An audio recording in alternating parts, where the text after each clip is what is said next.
Olá, sejam muito bem-vindos ao nosso canal, nessa nossa quinta aula, quinta e última aula de introdução à gestão de processos. Nós já vimos nas aulas anteriores a lógica dos processos, como eles são naturais da nossa vida, os tipos de processos, os processos gerenciais, os processos primários, os processos de apoio. Vimos que o importantíssimo, antes de tudo, você ter uma noção de como ler, as forças do ambiente e decidir por um produto e serviço que atendam às necessidades e o valor agregado pedido a um cliente, a uma necessidade de um cliente. Okay? Vimos as forças ambientais que a gente tem que monitorar, que são as forças que geram oportunidades de novos empreendimentos. Depois nós vimos o que são processos primários e como eles estão intimamente relacionados, aos processos gerenciais. Okay? A gente não tem como criar um produto ou serviço se ele não atende à necessidade de alguém, se ele não é capaz de ser competitivo, A todo tempo que nós estamos falando dessa relação entre atender a necessidade de alguém, atender a necessidade de quem investe, margem de retorno, tudo isso é possível se eu sei o valor agregado que o meu cliente pede, aquilo que ele está disposto a pagar, e eu consigo me planejar de tal forma que esse valor que ele está disposto a pagar seja maior que os custos incorridos ao longo da minha cadeia de processo, do meu processo de transformação primária. Falei para vocês que o processo primário ele vai transformando entradas, que são matérias-primas, materiais de consumo, informações, capital. No caso até é engraçado, que quando a gente fala de serviços, uma das entradas é o próprio cliente, A maioria das prestações de serviço elas são mudanças de estado do cliente. Então o cliente é uma entrada, por isso até a área de serviço ela é muito delicada, porque o cliente participa de toda a etapa de transformação e consegue avaliar passo a passo o que você está fazendo. É diferente, por exemplo, de um produto, em que o cliente não acompanha a produção desse produto.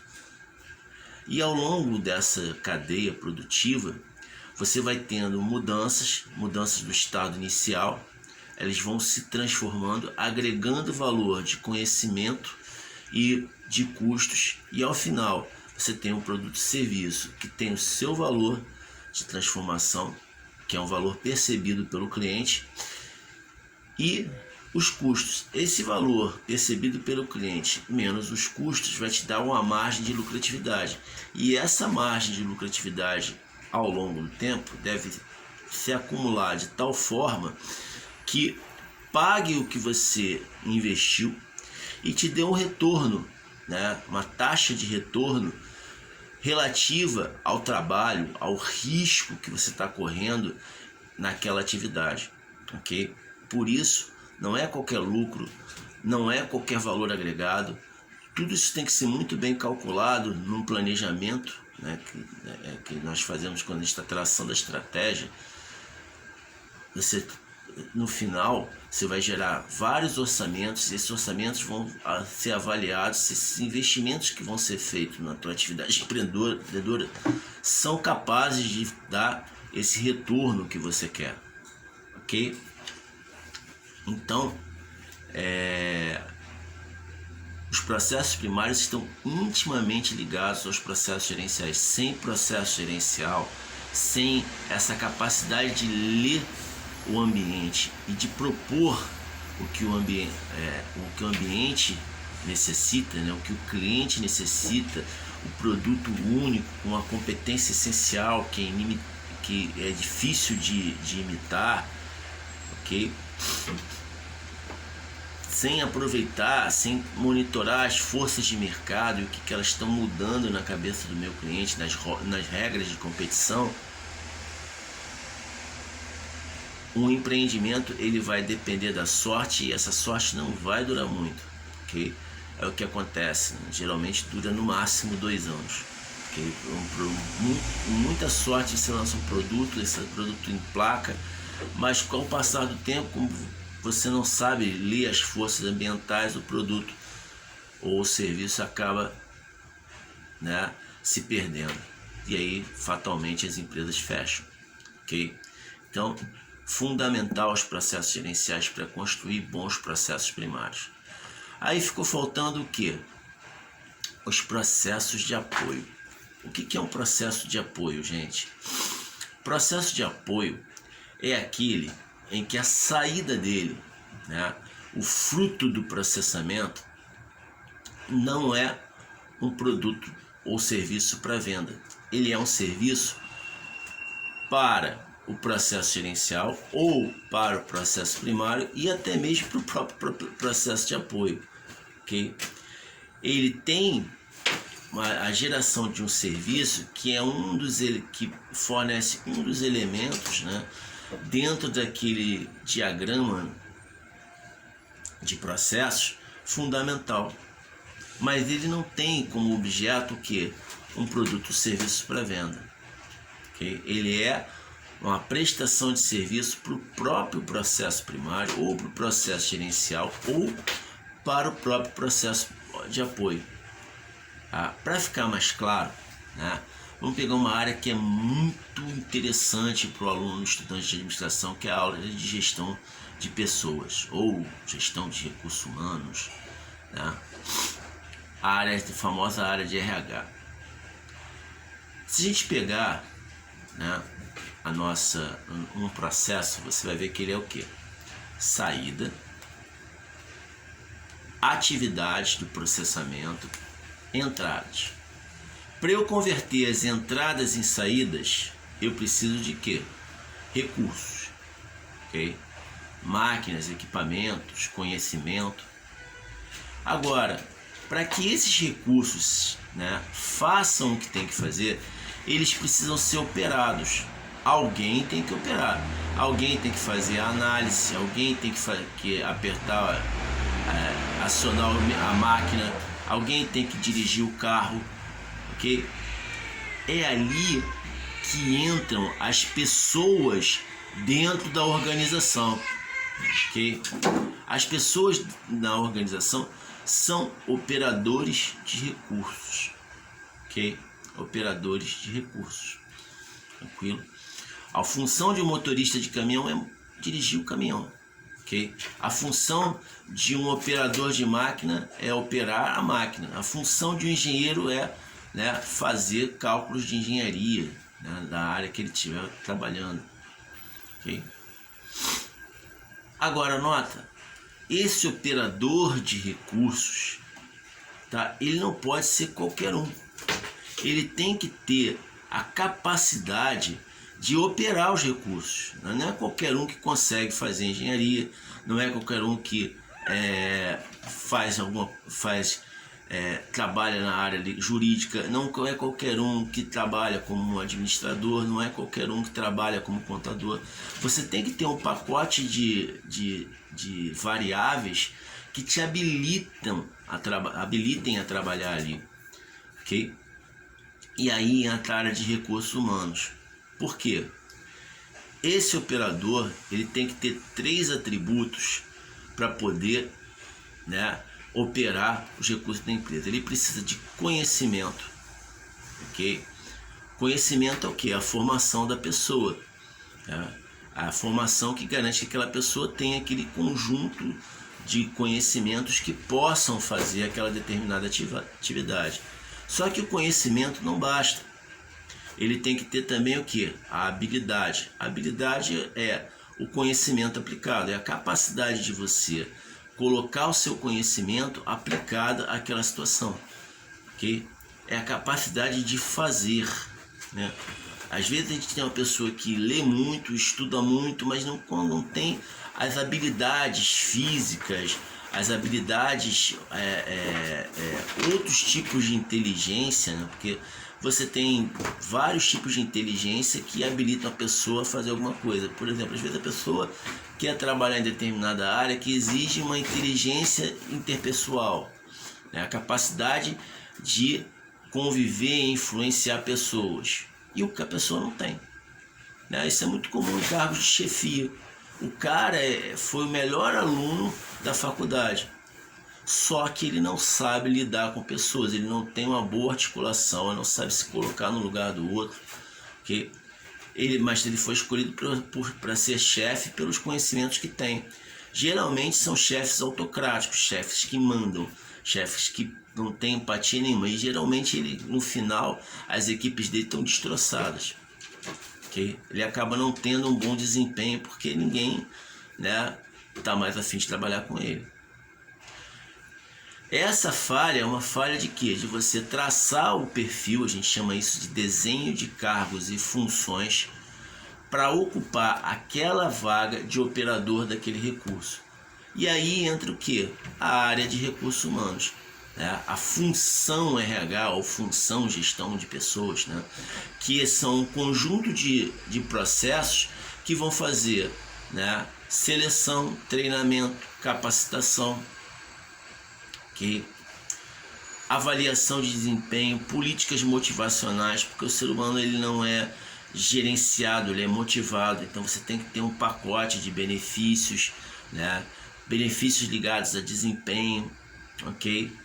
Ele tem que ser capacitado, né? Às vezes a pessoa tem competência, tem conhecimento, ele tem até habilidade que ele demonstra em outra organização, mas ele precisa ser capacitado a trabalhar na organização que ele está trabalhando, né? Porque toda a dinâmica é diferente, então você tem que ter treinamento, você tem que ter capacitação, ok? Você tem que ter uma política de benefícios, e esses processos são, né, orientados pela área de recursos humanos. Ou seja, o produto desse processo, né, vamos pegar como exemplo o processo de recrutamento, que é a divulgação de vagas de trabalho, né, o chamamento das pessoas para ocuparem uma vaga na minha empresa. Esses processos, né, são orientados pela área de recursos humanos. Então, o produto desse processo é o que? Uma orientação para as áreas, né, que querem contratar, como fazer a divulgação de suas vagas. Isso quem faz é a função RH, e esses processos ligados à área de recrutamento são processos de apoio. Você precisa recrutar para os processos gerenciais, você precisa recrutar para os processos primários, e os próprios processos de apoio precisam recrutar. Por exemplo, eu preciso de um analista de RH, ou seja, o RH tem que recrutar seus próprios funcionários, ok? Então, é um típico exemplo de área de apoio, né, de processos de apoio, que são badaladíssimos, né? Todo mundo gosta muito de RH, porque RH lida, né, com pessoas, perfil psicológico.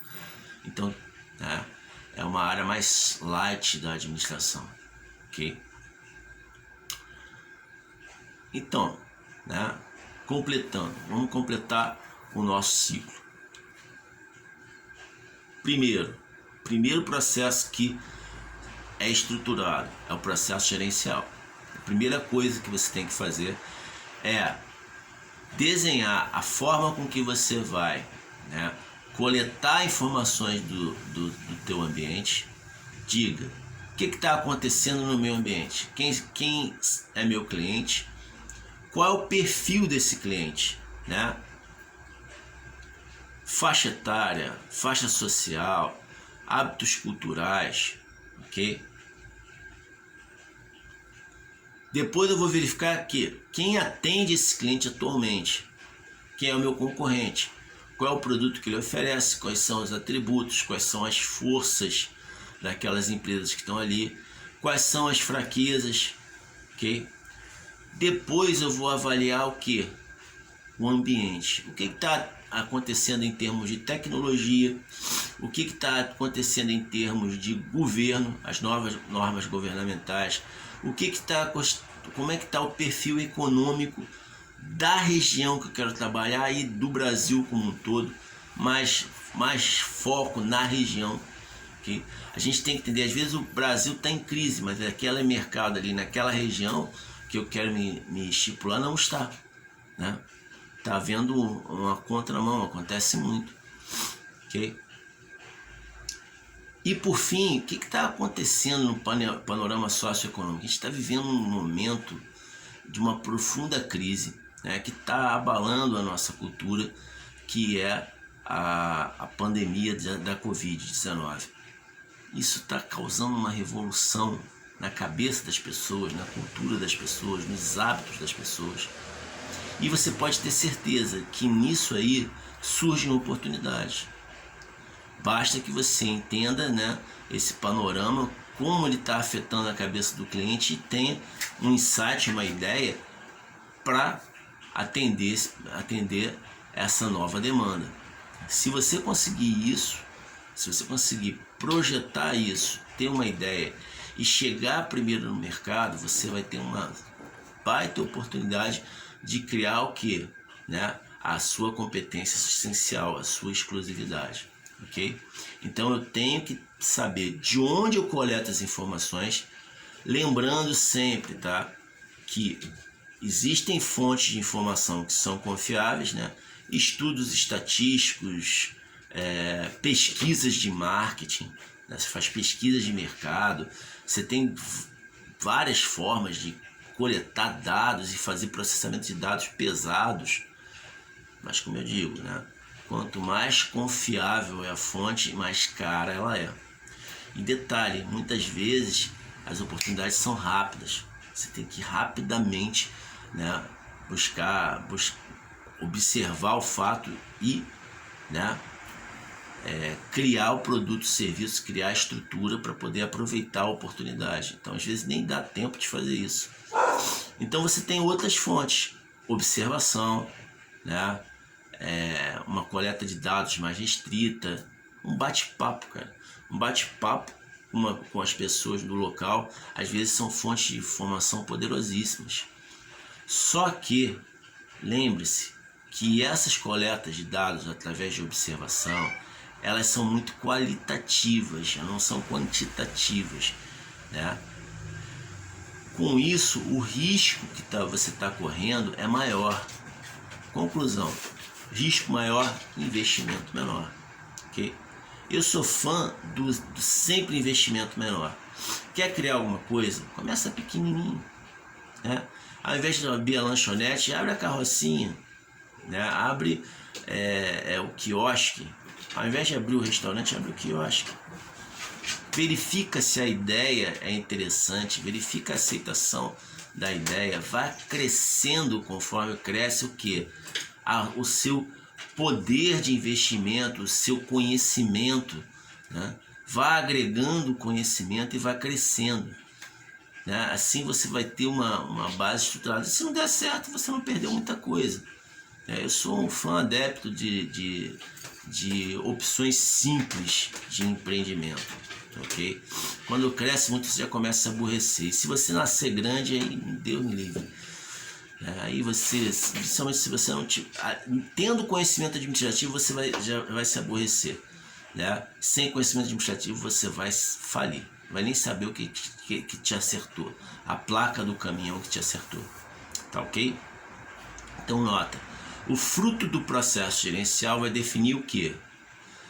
Qual opção de mercado eu posso explorar de forma que eu seja competitivo, que eu tenha um conjunto de atributos a serem oferecidos para o meu cliente que ninguém mais tem. E, né, a gente chama de competência essencial, ela não é copiada, ela não pode ser facilmente copiada. Por exemplo, você vai num restaurante e aquele tempero, aquele gosto da comida é o que? A habilidade de quem cozinha. Isso não é fácil de copiar. Okay? Você vai num restaurante típico, né, um japonês, um comida nordestina, comida italiana, você tem ali o que? A habilidade das pessoas que já trabalham com isso, que são naturais do local, que tem aquela cultura de fazer aquela tipo de alimento. Isso não é fácil de se copiar, ok? Na prestação de serviços mesmo, né? Você vai fazer uma obra, você vai fazer uma determinada coisa, aquele talento, aquele capricho, aquele olhar, aquela criatividade, elas não são fáceis de copiar. E isso classifica como competências essenciais, ok? Que qualquer empreendimento tem que ter. Você não pode entrar no mercado para ser mais um. É uma coisa que eu falo muito, né, sobre franquias. Franquia é uma boa oportunidade de investimento? Eu particularmente não acho, porque você vai o quê? Né? Fornecer um produto que já existe, que outras pessoas fornecem com uma determinada marca. Você vai, pela força da marca, se estabelecendo um ponto onde geograficamente você vai vender muito, mas a margem de retorno é muito menor do que se você tivesse uma ideia e você mesmo montar a sua franquia, né? Diferente.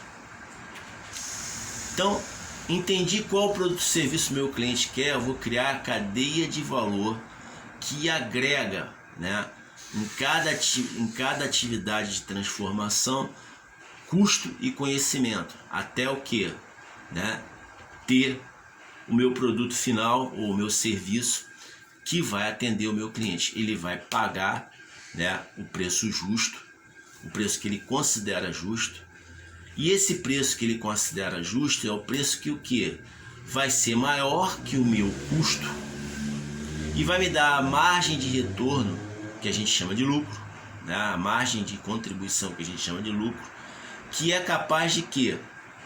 Né? Isso a gente vai ver depois. Pagar os meus custos iniciais, meus custos fixos, e ao longo do tempo me dar a margem de lucratividade que vai pagar o que eu investi e que vai ao mesmo tempo me dar um retorno, algo a mais que vai enriquecer o meu patrimônio.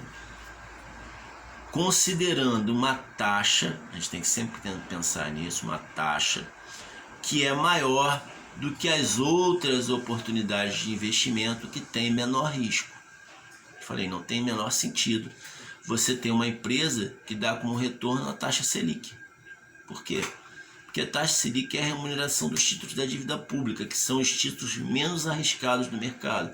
Você coloca lá, depois de um ano, vai lá buscar o dinheiro acrescido da taxa Selic. Então, eu posso ter uma taxa Selic para ter todo um trabalho envolvido em cima de uma empresa, ok? Feito isso, eu vou criar o que? Os processos de apoio. Eu tenho que saber contratar pessoas, eu tenho que ter contabilidade, eu tenho que ter área jurídica, tá? Eu tenho que ter manutenção predial, se a minha empresa for uma empresa física, né? Eu tenho que ter controles financeiros, né? Sem controlar financeiramente o que está acontecendo, eu não sei se a minha empresa está indo bem ou mal. Esses são típicos do que? Processos de apoio, que são fundamentais. Sem eles, se você não colocar a pessoa certa no lugar certo para trabalhar, nada vai dar certo. É por isso que é interessante, né? Geralmente as empresas, quando nascem, elas não têm empregado. Se você quer criar uma empresa, né? Isso que eu falo, pense pequeno. Por quê? Porque é legal no início que você seja, né, o patrão, o empregado, o presidente da empresa, o comprador, porque, né, você contratar pessoas exige, né, um custo alto, tanto do processo de recrutamento, seleção, treinamento, né, motivação. E, né, quando a gente fala em motivação, você tem que ter um salário a ser oferecido que seja capaz de atrair pessoas boas para trabalhar contigo. E às vezes a pessoa no início, né, do empreendimento não tem essa bala na agulha. Então provavelmente você vai contratar bons profissionais que tenham, né, o conhecimento, a habilidade e a atitude que você precisa. Ok? Bom, meus amigos, esses são os processos de apoio, ok? Fechamos assim a nossa introdução à gestão de processos. A partir de agora, né, os conteúdos vão ser específicos, ok? Vamos começar com a parte de contabilidade gerencial, que é fundamental, né, você criar seus custos, seus indicadores orçamentários, os relatórios para tomada de decisão, e vamos ver a parte de estratégia. E, né, vamos ver também a parte de modelagem de processos, para que você possa fazer modelos no BPMN, né, para poder entender um processo e poder melhorá-lo, ou construir um processo, ok? Um grande abraço, meus queridos. Se você curtiu esses vídeos, dá um like, dá um joinha, dá uma força para o nosso trabalho, né? E se você, né, aqui é mó barato, um monte de gato. E se você conhece alguém, né, que precise desses conhecimentos, se você acha, poxa, esse conhecimento foi legal, tem uma pessoa que quer abrir um empreendimento, compartilha com ela, né, compartilha essa mensagem, né? A gente compartilha tanta coisa inútil na internet,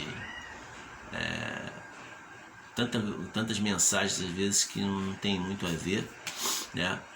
A internet também é uma forma de compartilhar conhecimento. E só o conhecimento, gente, é o que eu falo. Quer se livrar, né, desse fantasma chamado governo, ok? Eu tenho 50 anos. E há 50 anos eu vejo promessas de governo que vão melhorar, que vão melhorar, que vão melhorar. Não é o governo que tem que melhorar, você que tem que melhorar. Você não precisa estar acorrentado, né, às necessidades de governo, mercado de trabalho, né? Se capacite para você mesmo ser sua empresa, você mesmo ser o seu emprego, você mesmo aprenda a investir para não ter que depender de previdência pública, que a previdência pública Previdência pública é um paciente em coma, tá com o pé na cova, tá? Só falta desligar as máquinas, né? Muito provavelmente a previdência vai virar um imposto, ou seja, algo que você contribui e não tem nada em troca, ok? Então, se liberte disso, e só há uma maneira de se libertar disso, é através do quê? De desenvolver conhecimento, ok? Então, conhece alguém que está precisando de uma força? Compartilha, tá? Isso dá uma força enorme para o nosso trabalho, ok? Gente, te vejo nas próximas aulas, as aulas específicas, ok? Um grande abraço.